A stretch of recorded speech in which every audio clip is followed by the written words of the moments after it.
Hi everyone, Land Turner here. I'm the president of Gecko Software, and we're the creators of TradeMiner. We're also the creators of Track and Trade, High Finance, Track and Trade Live. And of course, the reason we're here today is I want to give you a quick demonstration of our new software, our new version of TradeMiner. Now, if we switch over here to the computer screen, you'll see real quickly, this is just kind of a snapshot of the software. But what I want to do is I want to talk to you a little bit about the concept behind TradeMiner and help you understand why this might be a great tool for you, and you can decide for yourself if it's something you think you could use in your trading. And so we've created this tool specifically for the purpose to helping us find and identify the right stock, the right futures contract, or the right forex pair to trade at the right time. Now, finding the right commodities or the right stocks or the right future pairs to trade at the right time has always been a difficult problem for people. If you think about how you generally pick a different stock, you're looking for someone else basically oftentimes to tell us which ones to trade. We're looking for some kind of a newsletter, advisory service, a broker, or something to tell us, what we're supposed to be trading at any given time. Well, the professionals use research tools like TradeMiner to help them make those trading decisions. So we want to put those professional tools into your hands and let you decide and let you use the tools that they use to make those trading decisions, so you don't have to pay them. You just use this little software tool and you can create your own watch lists and know which is the right stock to trade at the right time, or forex pair, or futures commodity. Now, specifically what TradeMiner does and how it does this is we go through and we look for recurring price trends. Now, markets have a tendency to do the same thing over and over and over and over again, year after year after year. So if you think about this concept was initially developed or designed around the futures industry. Because if you take a traditional commodity like wheat or soybeans or corn, you plant them at the same time every year, you harvest them at the same time every year, you bring them to market at the same time every year. They're susceptible to damage at the same time every year, etc., etc. Storage fees, transportation costs, all that kind of stuff. So you have these seasonal cycles and trends. So every year you kind of wait for these events to occur because you know that the market's going to have a tendency to do the same thing year after year after year during these time frames. Well, the stock market does the same thing. It has these same types of cycles and these same types of trends. And so we want to watch and we want to know which markets do that. Now, not every stock does it. Not every stock, not every commodity has a seasonal cycle and trend to it. Most commodities do, and we can identify those through TradeMiner, but not every stock does. But there are a lot of stocks that do, and so that's what TradeMiner does. It helps us identify which stocks have these seasonal cycles and trends, when they occur, and how we can take advantage of them. That's the goal, right? And so we took this same technology that was initially created for the futures market and we applied it to the stock market, because the stock market has seasonal cycles and trends just like the futures market. If you think about it, we have taxes that come at the same time every year. We have retail seasons like Christmas and holidays and birthdays that come at the same time every year that affect the different price outputs and the profitability of markets. We have government reports, we have annual reports, we have board meetings, all those types of things that are reported out to us as investors that cause the cycles and trends of these markets to occur year after year after year in the same way. Now, again, not every one of them do it. Not all stocks do this, but there are a number of them that do, and we just want to know which ones do, because those are the ones we want to focus in on, and those are the ones we want to take advantage of, and those are the ones that are the greatest profit opportunity for us. So if you want to switch over here, just jump into the software. Let's take a look at it, and we'll play with it, and I'll show you how this works. The first thing we want to do is we come in and we've set the software up very simply. It's a research tool. It doesn't do any actual live trading, and it doesn't require a brokerage firm. It doesn't have any of those requirements. It has a data feed that comes with it, and you pay a small annual, once a year fee for the data feed. But for the most part, it's a simple little tool that just does research, and that's what we want to keep it, just a simple little tool that does one specific thing to help us research, and it's not tied to any brokerage firm, it's not tied to any data feeds, the ongoing feeds that you have to pay every month. So what we want to do is we want to come in here and we set this up very simple in step 1 and step 2. The first step is the search step, and we go find and select high probability trading opportunities for our portfolio. We're going to prospect for trades in the month of. Now, we can do individual symbols if we want to. We can go down and say, okay, well, show me all the seasonal cycles or trends that are in Apple. we could do that. But for me, in this example, I like to always use month. I'm kind of a big fan of the month method because I want to know what I should be trading in this month. Now, the time that I'm doing the recording of this video, it's toward the ends of February into March, and so I wanted to use the February-March time frame because we've got some open trades, and I want to show you how that works over in the portfolio.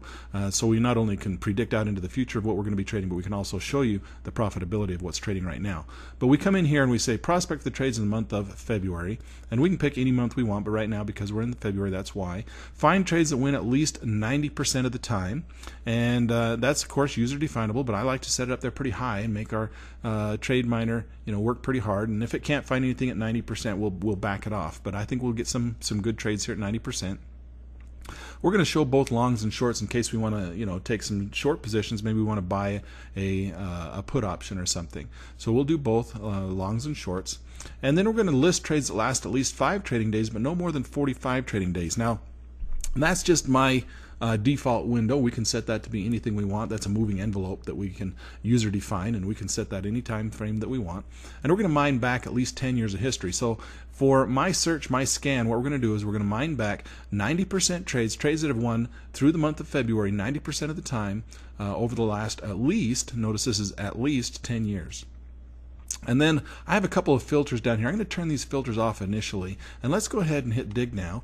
And we're going to search down through the database. Now, right now, we're searching down through the S&P 500, the NASDAQ 100. We've got a bunch of ETFs in there, and we're always adding additional stocks into this database. So we've got a nice variety of stocks that we can go down through, and we're looking through a good selection with high volume stocks.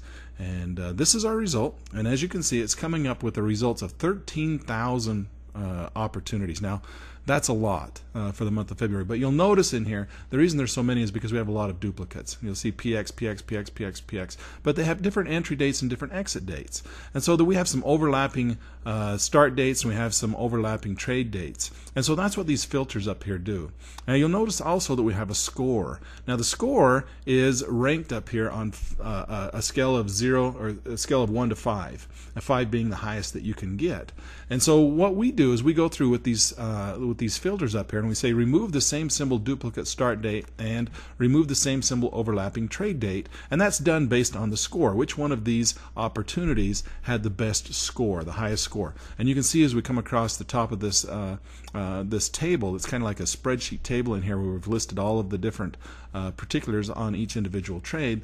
This one, for example, has 92% winning ratio over the last 12 years. It's a 61-day trade. Average profit is 6%. Average profit $641 based on a $10,000 account. And of course, we go across and we give you almost every statistic that you can imagine. We try to give you everything we can, including the drawdowns, the max drawdown percentages, and the average drawdowns, the trading days and trading quantities, and all that kind of stuff. We've tried to throw all those statistics in there so you have everything you want. And of course, those column options can be set up over here to choose the sort priority and also the column chooser, so you can add and remove different columns to make this thing very custom to your liking.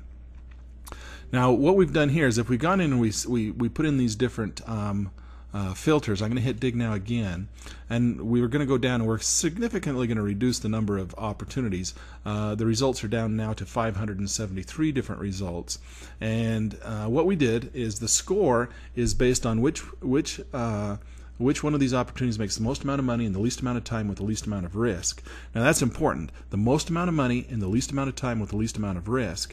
And so that's how we went through and we weeded out the duplicate start dates and the overlapping trade dates based on the score, which one scored the highest. Okay. Now the score can also be user definable. If we come in here and we hit score weighting, you'll notice that these are also user definable fields. So you can change these and you can make them whatever you want, increase or decrease the percent accuracy, the volatility of returns, or whatever. As long as you bring this back to 100%, you're going to be able to modify the score, and you can work with this. And if you're not exactly sure what this means, you can either leave it at the defaults that we've set it at, or we've got this little help screen that pops up and it tells you what every single one of these different variables mean and how you can modify them, and maybe something's more important to you than the other. Okay, so we hit close on here. I'm going to go back to the TradeMiner defaults and hit OK, and this is our score for now. Now, if you go across here and you read just simply across the rows, you'll see that what we're going to do is we're going to recommend that we buy symbol PX, which is Prax Air, starting on February 22nd 6th and exiting on April 22nd, which is 90% profitable over the last 10 years. So if we look down here at this little chart at the bottom, you can see that over the last 10 years, this market has been profitable 90% of the time between those dates. So there's 2007, we had a bad year and that didn't make money that year, but every single other year between that time frame, this market has profited. And so that's the idea of TradeMiner, being able to go through and show you these different opportunities. Now it also goes through and it shows the all the particulars about this trade, the average profit, how much money we made, the risk reward ratios. We got a couple of charts in here. This shows you the overall trend had we been investing in this over the last 10 years and buying and selling each time this opportunity came along, what our portfolio would look like. This is the risk versus reward ratio chart. Of course, more green is good. And of course, this is every individual trade. If you want to go back and look at every single individual trade, the day that we entered, the entry price, the exit price, the exit date, what the drawdown was, and how much we closed the profit out as. So that's the individual information. This is my favorite chart because it shows me on a yearly basis how high the market went, how low the market went, and where it closed profitable or in a loss situation. So now what we can do is we can simply come over and we can analyze any of these. Of course, we can change these columns around just by dragging them like this. We can also shrink and grow the columns by grabbing them like this. We can sort the columns by clicking the headers. So for example, winning ratio, if we want to bring the highest winners to the top, you'll notice that we have a couple of 100s. Also notice the score. The score is yellow, has different colors to it, red, yellow, and green. So there's some greens, there's some yellows, and some reds. And the score is weighted so that you know which ones make the most amount of money in the least amount of time with the least amount of risk. And we give those scores high fives, and of course it goes everywhere between 1 and 5, like I mentioned. But we also change the color so you can see that they start getting down here where it's like, oh well, maybe this is not quite as profitable as some of the others, and maybe you might want to look at the ones that are more green than the ones that are red. But just because it's yellow and just because it's red doesn't necessarily mean that it's a bad trade. It just means that it didn't make as much money in a short amount of time and maybe the risk was a little bit higher than some of the others. So don't discount the reds and yellows, and I'll show you some reds and yellows in the portfolio view here in just a few minutes. So what I'm going to do is I'm going to just grab a bunch of these, and I'm going to sort it by score, bring all the greens to the top, and I'm just going to grab all the greens and maybe a couple of yellows in here just for fun. And I'm going to add those to the portfolio. And we just click this Add to Portfolio button, and then we're going to jump over to step 2, which is the portfolio. Now in the portfolio, you'll see that we're populating these fields over here as they come alive. And what we're doing is we're going out, connecting to our database, and importing this information for you through the data feed. And we're telling you that the market has how much profit and loss it's making, what the close price is, and the current profit and loss on the trade. And that's active trades right now, because that was why I wanted to go back and use the February trades, because we're in February right now, just coming to the end of February into March, and we've got some open trades, and I want to show you that in the portfolio it actually shows you the profit and losses of those trades. So let's come in here, and I'm going to sort these by score and bring all the high scores to the top. And in this situation, we're going to slide across here, and you can see this was a buy. Pax Air was the recommendation. Start February 6th, end, close the position out around February 19th. Over the last 10 years, let's slide that over here. Over the last 10 years, it was a 90% profitable winning ratio, meaning we only lost one time. It's a 14-day calendar trade. Average profit was 3%. Average profit here on this one is $268. Where are we at today? Closed profit out.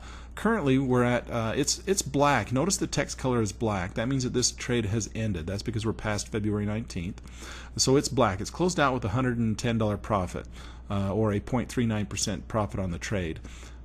This one here, notice that the text is blue. That means that the trade is still open and active. So that's $41. It's up $41. And this is Macy's, starting February 7th through February 7th and April 9th. Over the last 11 years, 91% of the time this thing's been profitable, and we're currently profitable right now only $41. Of course, this is based on a $10,000 account, buying as many as we could, so it's not moving a whole lot for us, but it's still a profitable situation. Here's this one here. This is oh, let's see, closed price. We're looking at the wrong numbers, aren't we? I was looking at closed price 1,000. So what did I say? Hasbro. This is Hasbro. That was Macy's. Okay, Macy's is up 377. Let's pull up the chart. You can just double click on it and you can see the signal where we came in. This is where we bought. Macy's was a recommend right here on this day, and was February 7th. And you can see the entry point right there. And the market pulled back, and we had a little bit of drawdown against us, but then it began to rally, and that's why we're up right now $377. Now here is Hasbro. Now let's go look at Hasbro. Hasbro comes across between February 7th and April 10th over the last 11 years. 91% of the time this thing's been profitable. It's a 63-day trade. Average profit is 12%. We're currently at 12.67%, so we're actually beating the average. And if we pull that chart up, you can see the signal. We got the signal, or the buy signal, right here on February 7th, and this thing rallied like crazy for us, and that's been a nice trade. Now here's another one that's already closed out. February 20th was the closing date. It's a 90% winning ratio, 13-day calendar day trade. Average profit is 11%, and it's a loser, down 0.75%. So let's pull it up. So you can see where we got the entry point right here, and you can see we got the entry signal, the line, and then we got the closed out signal right here, and it came back down against us. And then we exited out on this trade and went as it drew down against us. So this was a losing trade, but this is a good example where it shows on the chart. You can see where we put the entry and the exit, and you can see the buy and the sell signal, and we can go back and we can see the historical view of this. Here's another one. Let's come down. Here's $498. This is Perigo, and we got our buy signal right here, and it rallied into our buy signal.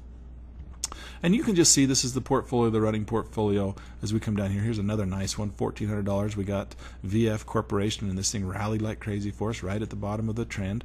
Here's another one, Celgene Corporation. The market was going sideways. Seasonally speaking, we got our buy signal and a rally. This thing took right off just like it has every single year for the last 10 years, 90% of the time. Here's a loser. Now look at this one right here.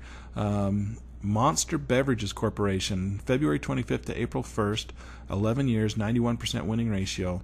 Average profit was 18%, but we were losing money this year, so Monster's having a little bit of a struggle this year.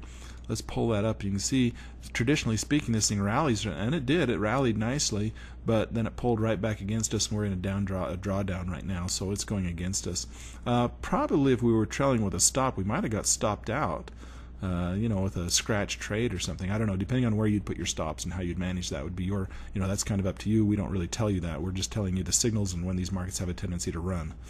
And so that's the stocks version. Now, of course, in the stocks version, we also have the ability coming in here to the settings, and we can set up our own groups. Now, we've got one great big group, of course, which has everything included, and that's what I've been searching down through, which you can see here in this drop down, which is the S&P 500, the NASDAQ 100, Dow Jones Composites, and a bunch of exchange-traded funds. And, of course, like I said, we're continually working to add more to this.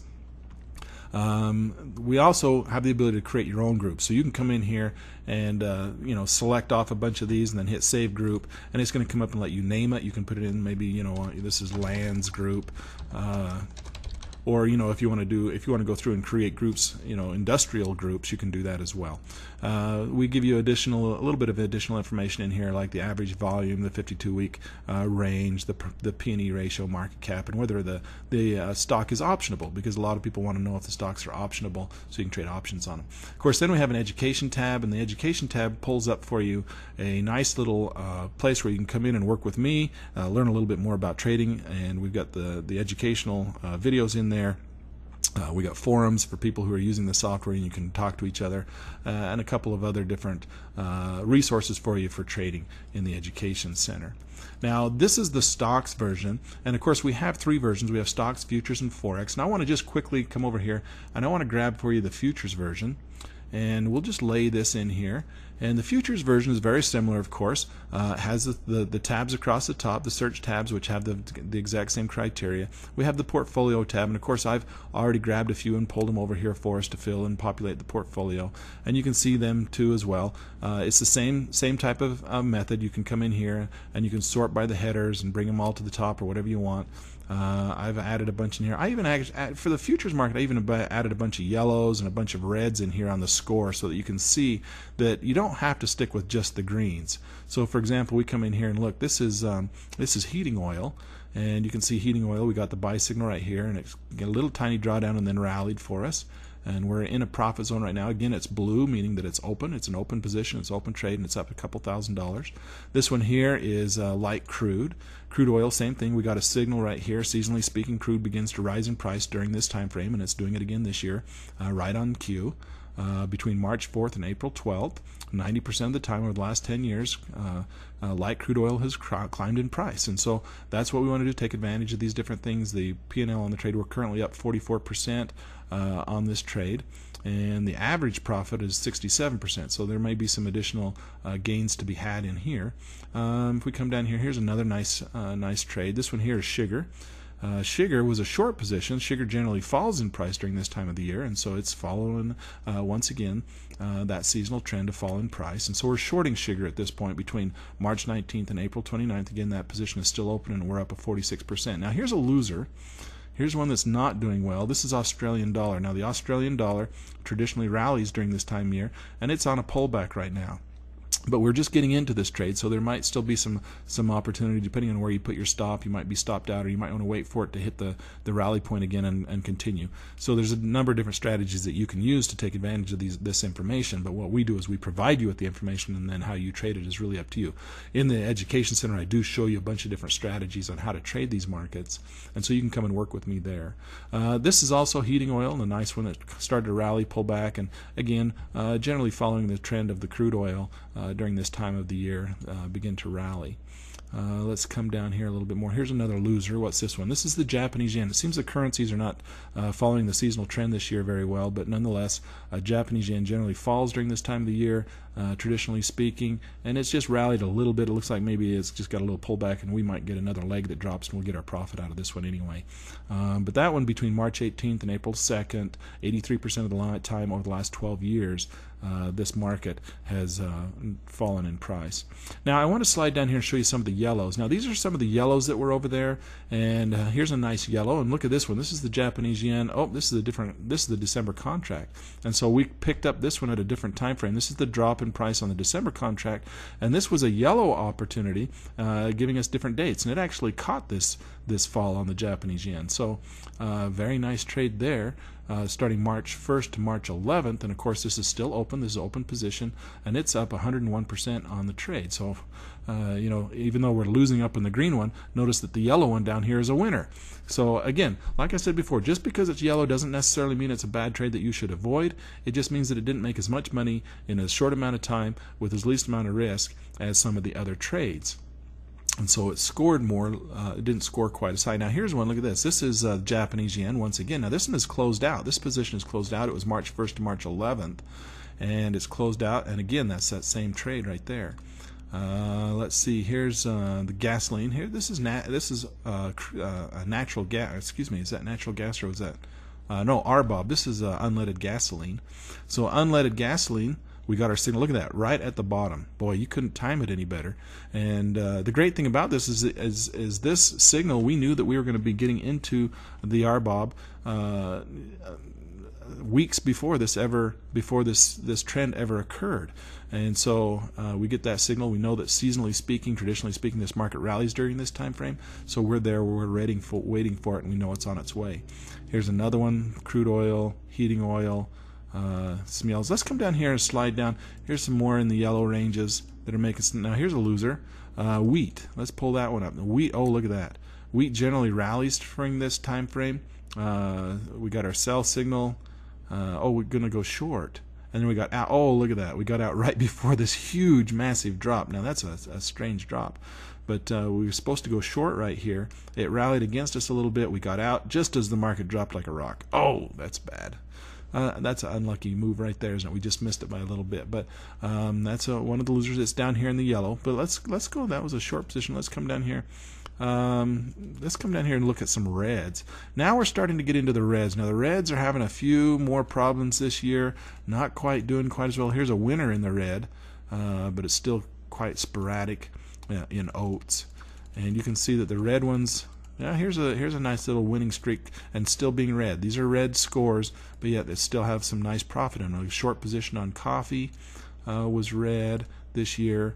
Long position in crude oil made some money. March 25th to April 23rd, 80% of the time over the last 10 years, 30-day trade. These are just a little bit more volatile. Here's a nice $4,000 winner in coffee again. With a different time frame. Another one here. This is cotton. That was a loser of $3,000 down here in the red. And so you can see we've got a sell signal right here. Traditionally speaking, this market falls in price during this time frame, and it rallied just a little bit more. It looks like it's making a 1, 2, 3 top formation, and probably we're just coming in a little bit early on the sell signal. We'll probably get a sell signal right here and a retracement back to the 50% level. But that's this is how this software works. This is the way it was designed, and it's designed to come in and help you identify which are the best commodities or stocks or futures contracts to trade at the right time. Now we have one more thing. We have the Forex version, and I'm going to slide that in here. This is the Forex currency version. Now in the currency version, a lot of people will do day trading rather than position trading. You'll notice that on the other ones they were longer term trades or going for days.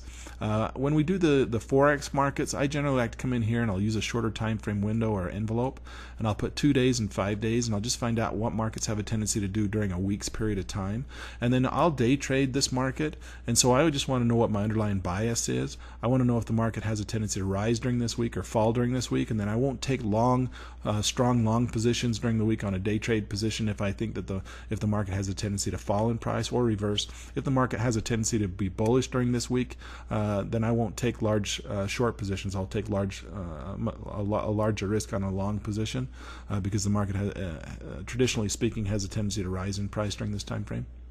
And that's how I use the Forex market. Use it more as just a fundamental bias for my other technical trading, just to let me know that, oh, traditionally speaking, this market has a tendency to rise in price during this week, and so we want to go long more often than short.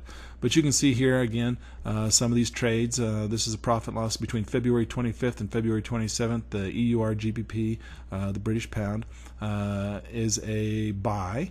And 83% of the time over the last 6 years, this thing's rallied during this time frame, and we're up about $1,200 on this one right now.